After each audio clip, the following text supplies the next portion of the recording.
교회 달력에 나오는 대로 예수님께서 가르쳐 주신 주기도문에 대해서 말씀을 함께 나누려고 합니다. 또 때마침 우리 찬양대에서도 주기도문으로 찬송을 해주셨고요. 또 우리 성정순 집사님께서 제일 좋아하는 찬송이 우리 장례식 때도 불렀습니다만 예수 사랑하시면 그 찬송이고, 또 주기도문을 늘 애송하시면서 좋아하셨던 그러한 기도였습니다. 교회에 다니는 분들이라면 누구나 제일 먼저 외워야 할 게 주기도문이죠. 그래서 교회에서 어떤 모임 때마다 주기도문을 많이 암송합니다. 여러분, 주기도문이 제일 첫 글자와 마지막 글자가 어떻게 되는지 아십니까? 하멘. 하멘도 맞고요. 또 주문입니다. 그래서 그런지 주기도문인데 마치 주문처럼 우리가 생각하는 경우가 많이 있는 것 같습니다. 어떤 모일 때 누구 기도시키기 애매하면 우리 주기도문으로 마치겠습니다, 이렇게 하고요. 또 주기도문을 암송하면서 너무 익숙하고 또 암송하는 기도이다 보니까 그 속의 뜻을, 내용을 깊이 생각하기보다는 그냥 오토매틱으로 하늘에 계신 우리 아버지 이름이 거룩히 여김을 받으시오며 이렇게. 그래서 어떤 분은 9초 만에 끝내는 분도 있습니다. 100m 달리기도 아닌데 그렇게. 예수님께서 너희는 이방인들처럼 중언부언하지 말라고 하셨는데, 그래서 주기도문을 가르쳐 주셨는데, 어느새 우리는 주기도문을 중언부언하면서 마치 주문처럼 그렇게 사용할 때가 많이 있다라는 생각이 듭니다. 그래서 주기도문만큼 교회에서 자주 기도되는 것도 없지만, 또 주기도문만큼 소홀히 대접받는 기도도 없겠다라는 생각이 듭니다. 주기도문은 말 그대로 주님의 기도인데, 사실은 주님의 기도가 아니라 주님께서 우리에게 하라고 가르쳐 주신 기도예요. 우리의 기도가 되어야 합니다. 제자들이 예수님에게 주님, 우리에게도 기도를 가르쳐 주시옵소서. 그래서 예수님께서 이방인의 기도에 대해서 설명하면서 바로 너희는 이렇게 기도하라 라고 하시면서 이 기도문을 우리에게 가르쳐 주시지 않으셨습니까? 그래서 이 주기도문은 우리가 하나님 나라의 백성으로서 어떻게 기도하고 어떻게 살아야 할지를 가장 압축적으로 요약해 주고 있는 예수님의 모든 가르침의 핵심이요 대요약이라고 말할 수가 있습니다. 그래서 우리는 이 기도를 진실로 제대로 드릴 때에 하나님 나라의 백성으로 합당하게 살아갈 수 있는 줄 믿습니다. 자, 오늘 이 주기도문을 우리가 조금 간단하게나마 전체적으로 한번 음미해 볼 수 있기를 바랍니다. 예수님께서 가르쳐 주신 기도는 어떻게 시작하느냐? 하늘에 계신 우리 아버지여 라고 시작합니다. 우리가 이 기도를 너무나 잘 알고 있기 때문에 이게 별것 아닌 것 같지만, 사실은 예수님께서 이렇게 기도하라고 하시면서 하늘에 계신 우리 아버지여 라고 기도하라고 가르치신 것은 유대인들에게 굉장히 충격적이고 혁명적인 이야기였어요. 왜냐하면 유대인들은 결코 하나님을 그렇게 기도하지 않았기 때문에 그렇습니다. 유대인들은 하나님을 두려움의 대상으로 생각을 했습니다. 경외스러운 존재라고 생각을 했습니다. 그래서 심지어 하나님께서 모세에게 나타나셔서 나는 스스로 있는 자 아니라 야훼라고 밝히셨지만, 이스라엘 백성들은 하나님을 야훼라고 부르지 않았습니다. 여호와라고 불렀습니다. 왜냐하면 하나님의 이름을 경홀하게 대할까 봐. 그래서 아예 하나님의 이름을 살짝 바꿈으로 인해서 하나님의 이름을 함부로 부르는 일을 피하려고 하는 유대인들의 잔머리가 거기에 있어요. 그러다 보니까 하나님을 너무나 멀고 두려운 경외스러운 존재로, 하나님을 아버지라고 생각하지 않는 거예요. 구약시대에 보면 하나님께 나아가기 위하여는 아무나 갈 수 있는 것이 아닙니다. 특별히 선택받은 제사장들이 아주 복잡한 절차를 거쳐서 자기를 정결하게 한 뒤에 겨우 하나님 앞에 나아가 제사를 드릴 수가 있었습니다. 하나님을 쉽게 만날 수 있는 그런 분이 아니었어요. 그러나 예수님께서 우리에게 오셔서 그가 십자가에서 죽으시고 자기 몸을 찢으심으로 말미암아 하나님께 나아가는 그 휘장이 갈라져서 누구든지 담대하게 은혜의 보좌 앞으로 나아갈 수 있는 줄 믿습니다. 그래서 예수님께서 너희는 하늘에 계신 우리 아버지여 이렇게 기도하라 말씀하셨어요. 하나님은 우리의 아버지가 되십니다. 우리의 모든 세세한 것과 필요를 다 아시는 분이에요. 이 주기도문 위에 아래에 보면 하나님이 어떤 분이신지를 소개하면서 하나님은 우리의 모든 필요를 아시느니라. 우리의 아버지세요. 여러분, 하나님을 우리의 아버지라고 고백하고 그분을 나의 아빠라고 부를 수 있는 우리는 얼마나 놀라운 은혜와 축복과 특권을 가진 사람들입니까? 예수님께서 가르쳐 주신 기도는 크게 두 부분으로 나누어집니다. 하나는 하나님을 위한 기도, 그리고 두 번째는 우리를 위한 기도예요. 먼저 하나님의 영광을 위하여 기도하라. 그리고 그 다음에 너희 자신의 필요를 위하여 기도하라. 이것이 주기도문이 가지고 있는 구조적인 메시지입니다. 여러분, 우리는 기도할 때 언제나 내가 중심이죠. 내가 아쉽고 내가 필요로 하고 내가 원하는 것들을 하나님께 가지고 나가지만 우리 예수님께서는 가르쳐 주시기를 먼저 그 나라와 그 일을 위하여 구하고 먼저 하나님의 영광을 위하여 기도하라고 하시면서 세 가지를 우리에게 가르쳐 주셨어요. 하나는 하나님을 위하여 우리가 어떻게 기도할 수 있습니까? 하나님의 이름을 위하여, 하나님의 나라를 위하여, 하나님의 뜻을 위하여. 자, 먼저 하나님의 이름을 위하여 한번 기도하는 것을 한번 보시죠. 이름이 거룩히 여김을 받으시오며. 성경에서 이름이라는 것은 그 존재의 어떤 특성과 인격과 본질을 드러내는 거예요. 그러면 하나님의 이름이 거룩히 여김을 받는다는 것은 어떤 것인가? 우리가 어떻게 하면 하나님의 이름이 거룩히 여김을 받게 할 수 있을까? 요한복음 17장 6절에 보면 예수님께서 대제사장의 기도에서 이렇게 기도하셨습니다. 한번 보여주시죠. 세상 중에서 내게 주신 사람들에게 내가 아버지의 이름을 나타내었나이다. 그들은 아버지의 것이었는데 내게 주셨으며 그들은 아버지의 말씀을 지키었나이다. 예수님께서 내가 아버지의 이름을 나타내었나이다 라고 말씀하셨어요. 아버지의 이름을 어떻게 예수님께서 나타내셨을까요? 아버지의 이름, 하나님의 이름은 뭐예요? 하나님이 어떤 분이신지, 하나님의 인격과 하나님의 본질을 뜻하는 것인데 예수님께서 이 땅에 사시면서 그 하나님이 어떤 분이신지를 세상 가운데 나타내신 거예요.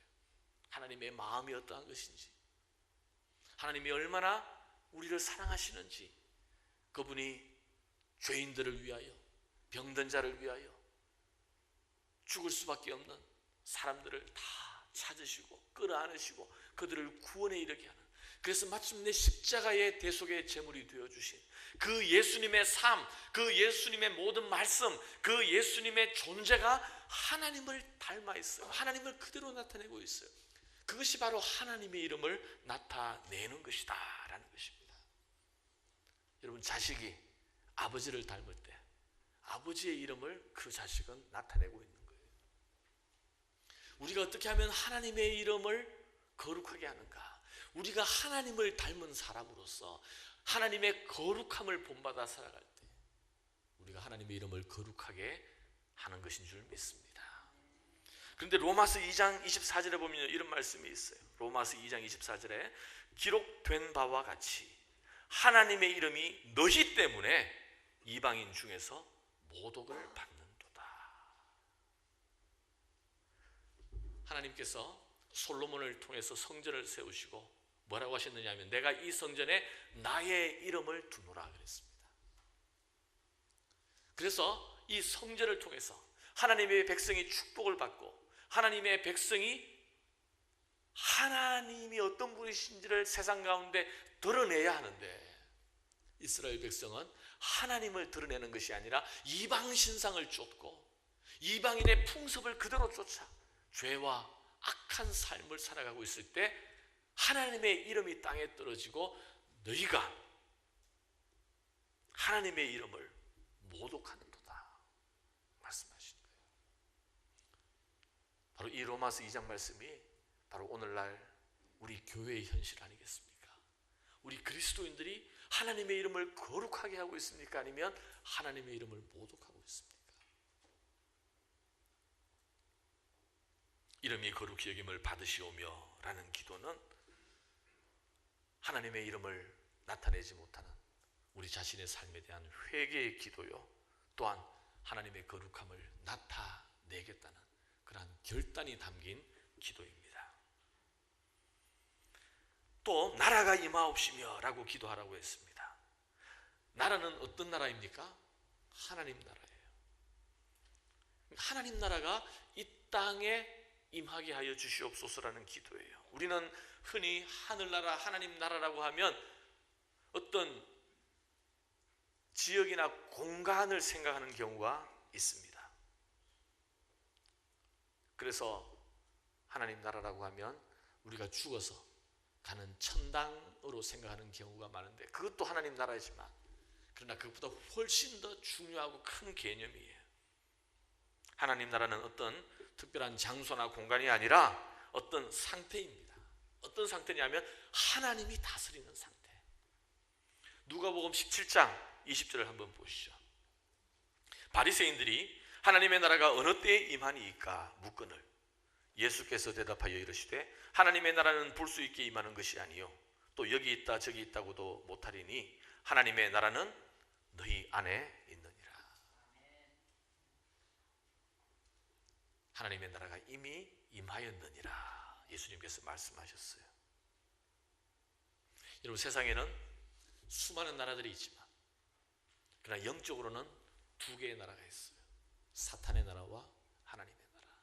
사탄이 다스리고 사탄이 경배받는 나라는 사탄의 나라이고, 하나님이 다스리시고 하나님에게 순종하는 사람들의 마음과 그 모임이 하나님의 나라가 되는 거예요. 하나님 나라는 이 세상이 아닌 저 멀리 있는 어떤 공간이 아니라 예수를 믿고 그분을 구주로 나의 주님으로 고백하는 사람들 안에 실제하는 나라입니다. 나라가 임하옵시며 라는 기도에는 내 삶에 하나님의 나라가 임하게 해달라는, 하나님의 다스림이 가득하게 해달라는 그 기도예요. 여러분, 우리가 예수를 믿지만 사실 내 안에 내가 주인인 것이 너무나 많잖아요. 내 욕심이 있어요. 내 야망이 있어요. 내 상처가 나를 다스립니다. 내가 나를 지배하고 있어요. 내 삶이 온전히 하나님 나라에 임한 것을 경험하려면 내가 죽고 하나님이 나를 다스리시는, 그래서 나라의 임하옵시며 Thy kingdom come 이라고 하는 기도는 다른 말로 하면 내 나라가 끝나게 하옵소서, 주님의 나라가 임하게 하여 주시옵소서, 이 기도예요. 우리가 이 기도를 드리는 동안에 내 삶이, 우리의 가정이, 우리의 커뮤니티가, 우리의 교회가, 이 세상이, 그리고 하나님을 알지 못하는 온 세계가, 모든 선교지마다 하나님의 이름이 나타나고 하나님이 다스리시는 그러한 나라가 되기를, 그리고 장차 예수님께서 다시 오심으로 말미암아 사탄의 나라가 종식이 되고 온전한 하나님 나라가 이루어지는 그날을 바라보면서 기도하는 그 기도가 바로 나라의 임하옵시며 라는 이 기도인 줄 믿습니다. 그리고 10절 세 번째, 뜻이 하늘에서 이루어진 것 같이 땅에서도 이루어지이다. 여러분, 기독교와 다른 종교의 가장 큰 차이점이 여기에 있습니다. 다른 종교는 신을 찾을 때에 자기의 필요, 자기의 소망을 이루기 위한 대상으로서, 도구로서 기도합니다. 그러나 우리 기독교의 기도는 그런 기도가 아니라 오히려 내 자신의 욕망을 버리고 자기를 부인하고 하나님의 뜻을 이루고자 하는 것이 바로 성경의 기도예요. 이방인의 기도는 자기의 필요를 구합니다. 자기의 목적을 성취시키기 위한 도구로 기도합니다. 그러나 우리는 하나님의 뜻을 이루겠다는 순종이 바로 그 기도의 핵심이에요. 진정한 기도는 내 뜻을 버리고 하나님의 뜻을 이루는 거예요. 예수님께서 가장 완벽한 기도의 모범을 보여주신 것이 겟세마네 동산에서 기도한 것 아니겠습니까? 예수님은 십자가의 그 짐이 너무나 무겁고 두려운 것이었습니다. 그러나 할 수만 있으면 이 잔을 내게서 옮겨주시옵소서. 그러나 나의 뜻대로 하지 마옵시오. 아버지의 원대로 하시옵소서. 이렇게 기도했을 때 결국 그 기도가 순종의 자리로 나아갔을 때 예수님의 그 기도를 통해서 그 순종을 통해서 온 인류의 구원이 되신 줄 믿습니다. 아담과 하와는요 하나님의 뜻이 아니라 내 뜻을 이루겠다라고 했습니다. 그게 바로 죄였어요. 그래서 하나님의 에덴 동산에서 쫓김을 당했습니다. 그러나 두 번째 아담이신 예수님은 내 뜻이 아니라 아버지의 뜻대로 되기를 원하나이다. 여러분, 기도는 주여 들어주시옵소서, 주의 종이 말하겠나이다 라고 하는 것이 아니라 주여 말씀하시옵소서, 주의 종이 듣겠나이다. 이것이 바로 진정한 기도인 줄 믿습니다. 자, 이제 두 번째 파트로 넘어가서 나 자신을 위한 기도를 한번 보도록 하죠. 하나님의 영광을 위한 기도 세 가지 뭐였습니까? 하나님의 이름, 하나님의 나라, 하나님의 뜻입니다. 우리의 필요를 위한 기도도 세 가지예요. 하나는 일용할 양식과, 두 번째는 용서와, 세 번째는 시험과 악에서 구함을 받는 이 세 가지입니다. 이 세 가지는 우리에게 얼마나 중요한 문제인지 몰라요. 우리가 먹고 살아가는 일용할 양식은 얼마나 우리에게 필요한 것입니까? 또 우리가 먹는 것으로 만족할 수가 없죠. 다른 사람과의 관계가 얼마나 중요합니까? 그래서 우리가 용서하고 용서받는 그러한 삶, 그리고 시험과 악에서 구함을 받는 것, 이 세 가지는 모든 사람에게 해당되는 너무나 중요한 절실한 우리의 기도 제목이라고 예수님은 말씀하셨습니다. 자, 한번 이 세 가지를 하나씩 보도록 하죠. 먼저 11절, 오늘 우리에게 일용할 양식을 주시옵고. 일용할이라는 것이 무슨 뜻입니까? 바로 오늘 먹을 이라는 뜻이죠. 예수님은 우리에게 평생 먹을 양식을 위하여 구하라고 하지 아니하시고 오늘 필요한 양식을 위하여 기도하라고 했습니다. 글쎄요, 현대인의 삶에 이것이 과연 얼마나 맥센스가 될지는 모르겠습니다만 여기에는 배경이 있어요. 바로 출애굽기의 배경이 있죠. 출애굽기의 16장에 보면 이스라엘 백성들이 광야 생활하는 가운데 먹을 것이 없었어요. 굶주리고 있었습니다. 그때 하나님께서 만나를 주셨잖아요. 근데 그 만나는 놀랍게도 그날 먹을 양식이었어요. 이스라엘 백성들이 탐욕을 가지고 그동안 굶주렸으니까 이제 더 이상 굶주리지 않기를 바라는 마음으로 더 많은 만나를 거두어 드렸지만 결국 그 만나는 어떻게 되었습니까? 썩어버렸어요. 하나님께서 이스라엘 백성에게 가르쳐 주시고자 하는 것은 너희가 일용할 양식을 구하되 너희의 삶은 너희의 탐욕이나 너희의 욕심이 너희를 지켜주시는 것이 아니라 나 하나님의 은혜와 돌보심으로 말미암아 너희의 삶이 지켜진다는 것을 가르쳐 주신 거예요. 여러분, 세상은 욕심으로 살아갑니다.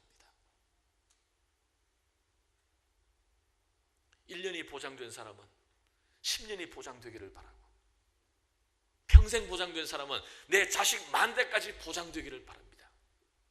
그 전까지는 우리가 만족할 수가 없어요. 그래서 예수님께서는 너희가 무엇을 먹을까, 무엇을 마실까 염려하지 말라.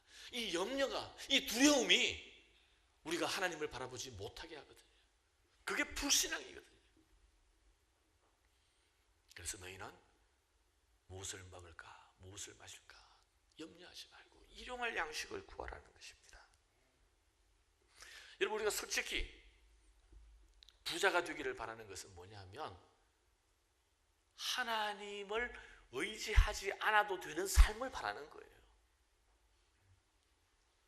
날마다 우리가 하나님 은혜를 구하고 하나님의 공급하심과 하나님의 채워주심을 기대하려면 우리의 인생은 어차피 결핍과 불안정한 삶 가운데 있는 거예요.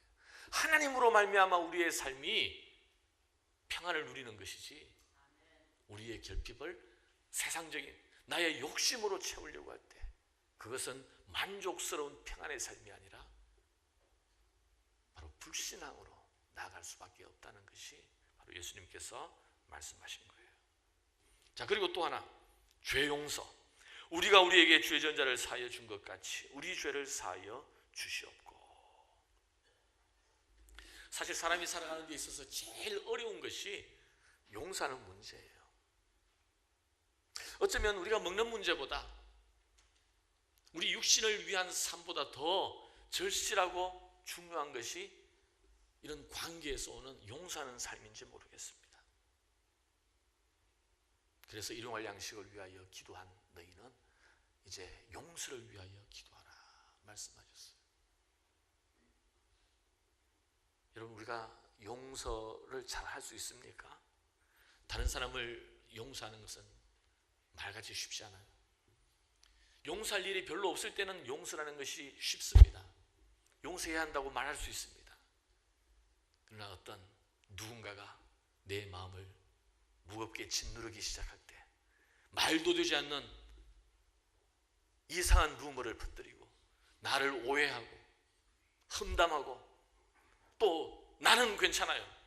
나의 친구, 나의 가족, 나의 부모, 나의 배우자를 모욕하고 뭐 여러 가지 말할 수 없는 그러한 일들로 인해서 내 마음에 깊은 상처를 남길 때 우리는 말처럼 쉽게 용서할 수가 없습니다. 믿음의 삶을 산다 하더라도 기도한다 하더라도 용서는 쉽지 않아요. 그래서 어떤 사람은 차라리 금식이 쉽겠다. 용서하는 것은 너무나 고통스러운 일이라고 고백을 했습니다. 그러나 오늘 예수님께서 우리가 우리에게 죄 전자를 사하여 준 것 같이 우리 죄를 사하여 주옵시고 라고 기도하라고 말씀하셨습니다. 이 기도는 우리가 어떻게 이해해야 하는가? 이 기도는 우선 주기도문은 믿지 않는 사람이 아니라 모두 믿는 사람으로 예수 그리스도로 말미암아 구원의 은혜를 경험한 사람에게 주신 기도예요. 우리 공동체의 기도예요. 그래서 이미 하나님의 용서를 받은 사람들입니다. 그러나 그럼에도 불구하고 우리는 다른 사람을 용서할 때에 하나님의 온전한 용서를 경험할 수 있다고 말씀하는 거예요. 여기에도 배경이 있는데요. 마태복음 18장에 보면 1만 달란트 빚진 자의 비유가 나오지 않습니까? 어떤 사람이 1만 달란트를 빚졌는데 근데 그 엄청난 액수를 탕감받았어요. 용서받았어요. 그런데 자기에게 빚진 100데나리온의 작은 빚을 용서하지 않음으로 말미암아 그 주인에게 혼나는, 그래서 그 용서가 취소되는 그러한 비유가 바로 이 비유이죠. 그래서 이 비유는 이렇게 끝이 나고 있습니다. 마태복음 18장 32절부터 보면요. 이에 주인이 그를 불러다가 말하되 악한 종아, 네가 빌기에 내가 네 빚을 전부 탕감하여 주었거늘 내가 너를 불쌍히 여김같이 너도 내 동료를 불쌍히 여김이 마땅하지 아니하냐고. 주인이 노하여 그 빚을 다 갚도록 그를 옥졸들에게 넘기니라. 너희가 각각 마음으로부터 형제를 용서하지 아니하면 나의 하늘 아버지께서도 너희에게 이와 같이 하시리라. 우리가 진정한 하나님의 용서를 알고 경험한 사람은 다른 사람을 용서할 수 있습니다. 내가 용서하지 못한다면 그건 아직 하나님의 용서가 어떤 것인지를 다 알지 못하는 거예요. 나는 죽을 수밖에 없는 죄인인데 하나님의 용서를 받았는데도 나에게 작은 잘못과 작은 빚이 있는 그 사람을 용서하지 못한다면 그거는 얼마나 큰 위선이겠습니까? 그러한 사람은 하나님의 용서로 말미암은 참된 평안과 자유를 누릴 수 없다는 것입니다. 혹시 오늘 여러분 가운데 용서의 문제로 여러분의 마음이 무거운 분이 있습니까? 최근 여러분의 삶이 힘들었던 적이 있습니까? 우리가 용서할 때 하나님의 온전한 용서를 경험할 수 있습니다. 그래야지 하나님이 주시는 참된 평강과 자유를 누릴 수 있는 줄 믿습니다. 자, 이제 마지막으로 13절, 우리를 시험에 들게 하지 마시옵고 다만 악에서 구하시옵소서. 여러분, 사람이 죄를 짓는 이유가 무엇입니까? 결국 시험에 넘어졌기 때문이에요. 여러분, 우리에게는 늘 시험이 있습니다. 어쩌면 하루에도 수십 번, 수백 번 시험이 있는지도 몰라요. 그래서 예수님께서는 우리에게 우리를 시험에 들게 하지 마시옵고 라고 기도하라고 하셨어요. 이것은 마귀의 유혹으로부터 우리를 보호해달라고 기도하라는 것입니다. 시험은 유혹입니다. 우리 힘으로는 넘어질 수밖에 없습니다. 하루에도 수십 번 있는 이 시험 앞에 그 시험의 순간 바로 마귀가 틈을 타거든요. 우리를 넘어뜨리려고 하거든요. 그때 우리는 이것이 시험인 줄 알고, 우리가 시험을 이기려면 이것이 시험인 줄 알아야 돼요. 이게 영적인 문제인 줄 알아야 돼요. 이게 하나님 앞에서 일어나는 영적 전쟁인 줄 알아야 돼요. 그래서 마귀의 시험에 맞서서 내 힘이 아니라 하나님에게 기도하면서 시험에 들게 하지 마시옵고, 시험에 들게 하지 마시옵고라는 기도는요, 내 삶 속에 시험이 없게 해달라는 기도가 아닙니다.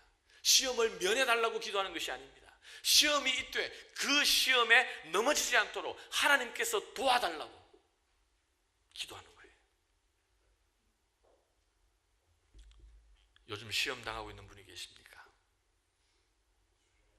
우리를 시험에 들게 하지 마시옵고 라고 기도하면서 하나님에게 도움의 손길을 요청할 수 있기를 주님의 이름으로 축원합니다. 그리고 다만 악에서 구하시옵소서. 시험이 내 내적인 상황에서 나오는 것이라면 악은 나의 외부적인 상황에서 오는 것입니다. 어떤 고통과 재앙과 고난과 모든 일들이 다 악이에요. 악.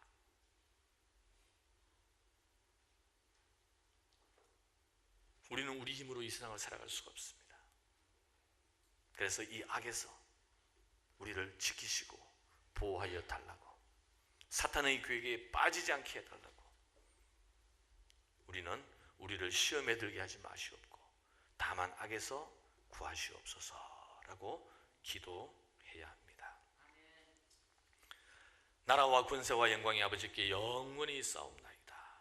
아멘. 이 송영은, 이 기도는 바로 이 고백에 우리가 기도하는 근거와 이유와 목적이 있습니다.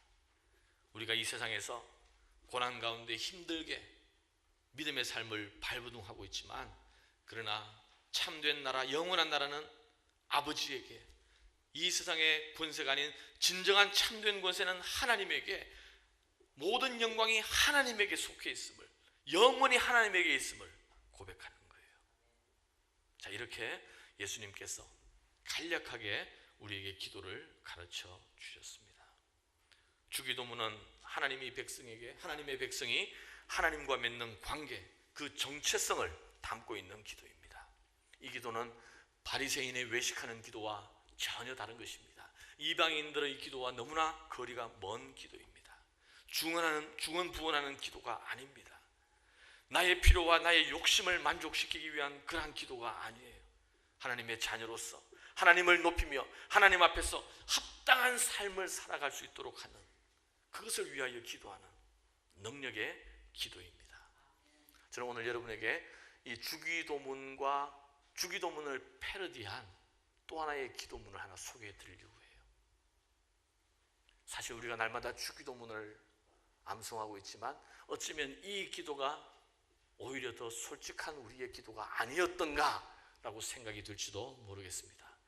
이 기도문은 주기도문이 아니라 나기도문입니다. 한번 보시죠. 하늘에만 계시는 우리 아버지, 제 이름이 유명히 여김을 받게 하옵시며 나의 나라에만 임하옵시며 뜻은 하늘에서만 이루어지이다. 오늘날 우리에게 3대가 먹고 남을 양식을 주옵시고 우리가 우리에게 죄 지은 자를 용서하지 않아도 우리 죄는 사하여 주옵시며 시험에 들거나 악할지라도 다만 구하여 주옵소서. 대개 나라와 권세와 영광이 나에게 있사옵나이다. 이 기도를 보면 주님의 기도가 어떤 것인지를 우리가 좀 더 선명하게 알 수 있으리라 생각합니다. 예수님께서 우리에게 가르쳐 주신 기도, 이것이 우리에게 중언부언하는 기도가 아니라 그냥 습관으로 주문처럼 사용되는 기도가 아니라 하나님의 백성으로서 하나님과의 깊은 관계 속으로 들어가며 하나님의 능력을 덧입는 그러한 참된 우리의 기도가 될 수 있기를 주님의 이름으로 축원합니다. 기도하겠습니다. 우리 시간 잠시 한번 기도하시죠. 오늘 혹시 여러분 주기도문을 설교로 들으시면서 혹시 마음에 걸린 부담스러웠던 부분이 있습니까? 과연 우리는 어떻게 이 기도를 하나님께 드렸습니까? 오늘 새롭게 깨닫게 된 것이 있습니까? 오늘 이 내용을 가지고 하나님 앞에 잠시 우리의 기도를 새롭게 해달라고, 우리의 기도가 참된 능력이 있게 해달라고 잠시 한번 기도하기를 원합니다.